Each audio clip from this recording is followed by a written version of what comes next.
My name is Shannon. I was born into a household of addiction, a lot of fighting, physical violence from my dad to my mom. My earliest memory was a panic attack. They there was a Jesus on the wall. My dad was Catholic, and I remember grabbing the rosary beads when they would fight, and my little brother, and we'd climb under the coffee table and pray to Jesus that it would stop. And sometimes it did, and sometimes it didn't. Naturally, that trauma stayed with me into my teenage years, and I started drinking. I started having sex and doing drugs and doing anything I could to numb the pain. I became sexually active at 15 years old.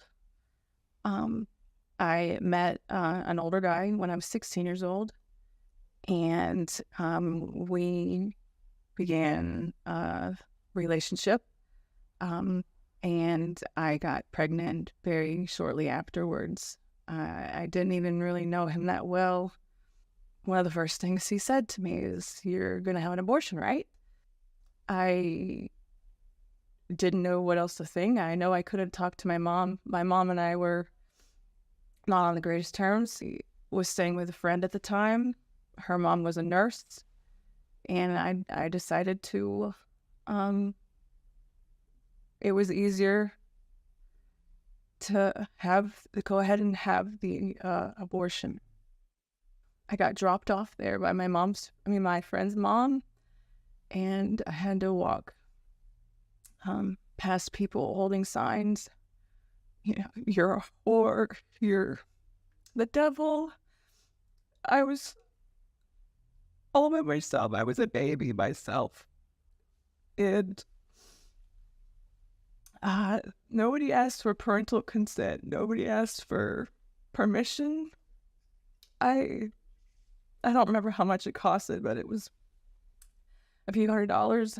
I walked in this line. It was like we were being herded like cattle. It was unlike anything I'd ever experienced. And I just kept thinking to myself, just to think about something else. Just think about something else besides why you're here. And, they called us, by name next. And I mean, like, it was nothing personal about it. There was nothing, it was just like we were just numbers and money. And I was a little kid. I was 16. And so I went through with it. And I cried. I cried on that table, and it hurt. It physically hurt. It emotionally hurt. Afterwards, they just rounded us up and stuck us in these armchairs waiting for our rides to come. They walked us out or wheeled us out the back door so the protesters wouldn't come to the cars. My friend's mom picked me up, and I stayed with her. She took care of me as a nurse, and I thank God for her because she was my only support at that time. I went back to her house and just stayed there and tried to get it out of my head as fast as I could of what I had done. When I was little, after my mom and dad divorced, we did go to church for a while when I was little. I accepted Jesus in my heart when I was about 8 years old, but I didn't really know what that meant and what all that entailed. Me wandering and being the prodigal and starting the drugs and alcohol and everything, sex. And I knew that God was real. I had felt him before. I've seen things since I was a kid. I've seen angels, I've seen demons. I've heard his voice, but I walked away from him. I didn't really acknowledge him. And I realized I was mad at him because of everything that I had gone through when I was little. I was a bartender at this point, when I got saved, 2005. I had with the same guy, that I had that abortion with. We ended up staying together. And I had 2 children with him. The first one was in 2001. He's my son. And the second one, I was pregnant with her about a year and a half later, and I had actually made an appointment to get an abortion even after I had my son. And so I was in the waiting room. I was alone again, and he and I were together, but it was a toxic relationship, and protesters were still there, and this was years later. And I remember being in the waiting room with a bunch of girls, and I just remember one of them told a joke, and they all started laughing. They all just started laughing, and I just got so hit with I was just horrified. Like, what am I doing? And I got up and ran out of the waiting room, and I went to the house, and I told them, I can't do this. We're gonna have this baby. I can't do this. So I had her in December of 2002. I had postpartum depression afterwards. I had my son and my daughter with him, and then so we were still drinking. I didn't drink while I was pregnant, but I drink all the time. So I was bartending. I ended up getting pregnant, not once, but 2 more times, and had not 1, but 2 more abortions after I had both of my living children. It doesn't make sense to me. It was honestly just an easy way out. I had talked myself into thinking it was not a big deal because it was so early in the pregnancy, and I knew it was wrong, and he knew it was wrong. Same. This was the same guy. So all 5 of these pregnancies were with the same person. Shortly after that, in December of 2005, one of my coworkers had visited a place called the Healing Room, and she told them they knew so much about her. They prophesied over her. I didn't know what any of that meant. She said, Jesus is real. I felt him. I know him. And I just started to feel God pulling my heart. We would sit in the parking lot after everything closed, after the restaurant closed, and talk for hours about this Jesus who I had heard so much about and who I knew was real, but I didn't know. So I went with her to the healing room, and they read my mail, I guess is the right way to put it. They knew everything about me, that stuff that she didn't know, nobody knew. And they asked me if I wanted to accept Jesus into my heart, and I knew that I did when I was little, but I didn't know what that really meant. So I said yes. At this point, I was just distraught. I had such a weight that stayed on me all day, every day. I was drinking around the clock. I drank while I was working. I drank while I was at school. I drank while I was taking care of my kids. I told them yes. I needed Jesus. I needed something. I accepted him the second I prayed and accepted him. I physically felt that weight lift off of me and leave me. I felt freed. It was the most bizarre feeling I had ever experienced to this day. I was just a different person, and I know that people say that, but it's really true. You are not yourself anymore. You are his. And so that day, I left that place a completely different person. I didn't drink immediately. I immediately had stopped drinking. I stayed up at night while my boyfriend, the father of my kids, would go to bed, and the kids would go to bed, and I would just stay reading the Bible with the flashlight in the room. I wanted to know as much as I could. I went back to the bar, and I was telling all my bartender coworkers about Jesus, and they thought I had joined a cult. They thought I had lost my mind. And I was like, he's real. He's real. He's real. So what had happened was, shortly, I guess it was a few weeks after, I wanted to continue the conversation. So I would go to another bar with them after ours closed, after our restaurant closed. And I hadn't drank at all this time. And the fear had left me. I had had panic attacks my entire life. The fear had gone. And I ended up having a drink while I was telling them about Jesus. I ended up having a drink. And that started that whole alcoholism thing back up again in my life. And that was 2006. And I kind of went wayward again, was sexually active still, and just kind of, I felt him. I knew he was calling me back. But I was like, you've already delivered me once. How could I turn around and start drinking and having sex again and face you again? In 2009, skipping ahead to 2009, this was another 3 years of just, pain in the back, I was on a 3-day binge. My kids were with their dad. Nobody knew where I was.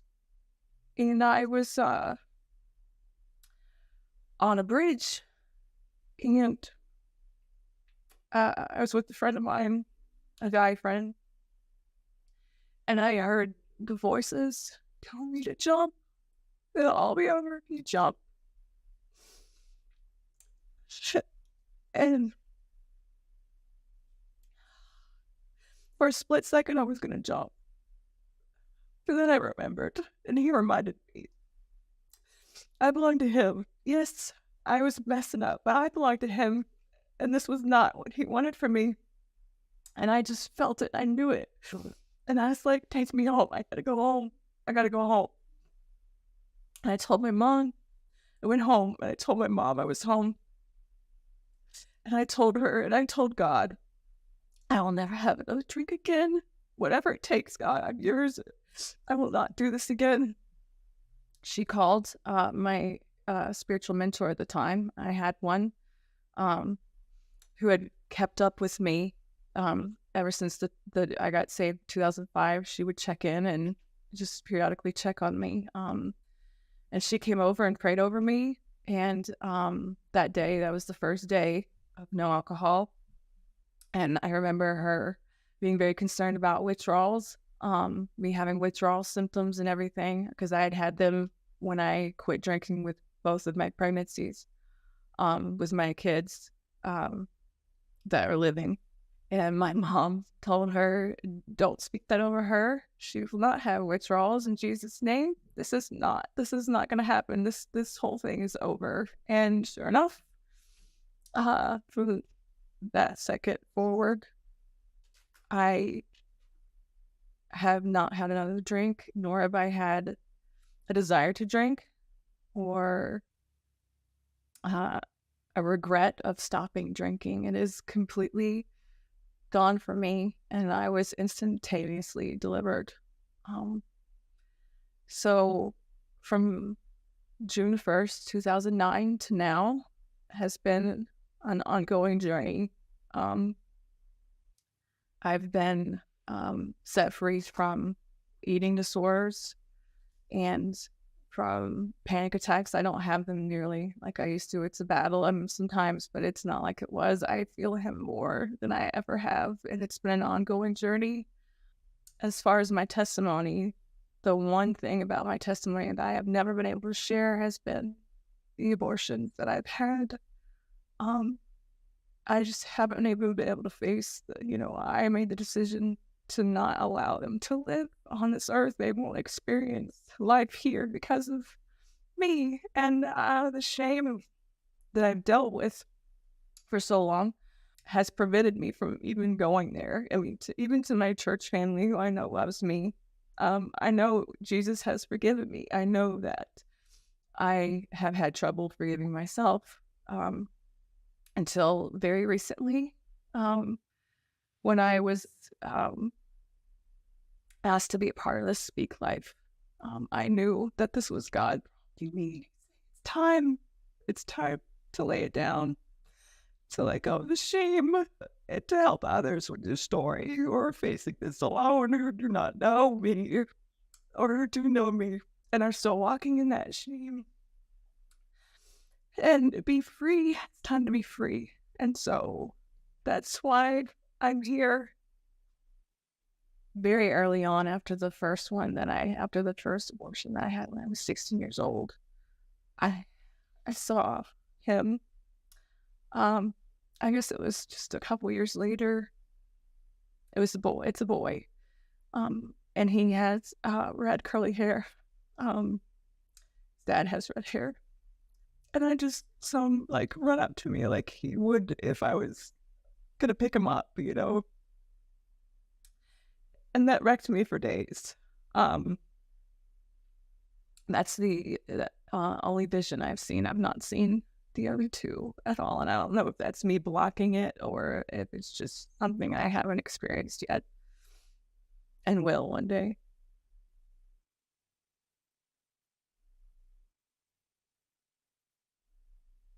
I'd first want her to realize how much she's loved by Jesus, which, if you don't have that revelation, it absolutely impacts your life. I would also let her know and educate her on what exactly is living inside of her and who that person is and the destiny they have and the heart that they have and the life that they have to fulfill and how much better her life will be because of them. And show her that there's hope. There's hope. She's not alone. She's never alone. There are options, practical options for adoption. And God will get you through, whatever you choose to do. But have that baby, because you never know. You never know what that life is going to lead to. That's what I would say. I have not had a romantic relationship since 2009. When I gave up alcohol, I gave up everything. I've not been on a date since 2009. I've not held a man's hand. So as far as anything regarding this, I don't know if that's one of the reasons is because of the abortions or if it's just I'm waiting on the one, to come. But I've not done anything.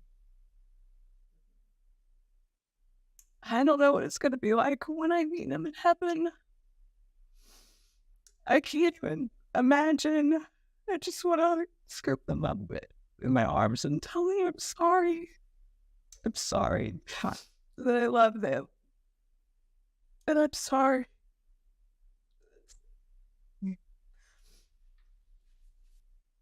Out of all this, I've lost a piece of me, 3 pieces of me, first of all. The world has lost 3 human beings that could have done amazing things on this side of heaven. For people on this side of heaven who could have had amazing experiences, my family would be 3 people bigger. Our Christmases would be 3 times as happy. We would have 3 more birthdays to celebrate, 3 more people to love. And I took it away. And the pain that comes from that sits within you. I honestly, the pain's always going to be there because it's until I'm with them, because it's an emptiness that will go away until I'm with them. And if anybody's contemplating it, I, I ask that you truly stop and seek God and just ask Him to show you and give you revelation of what it is that you're thinking about doing and what it means to you and to your soul and to Him and to this world. You know, it takes one person to change the world. It takes one person. And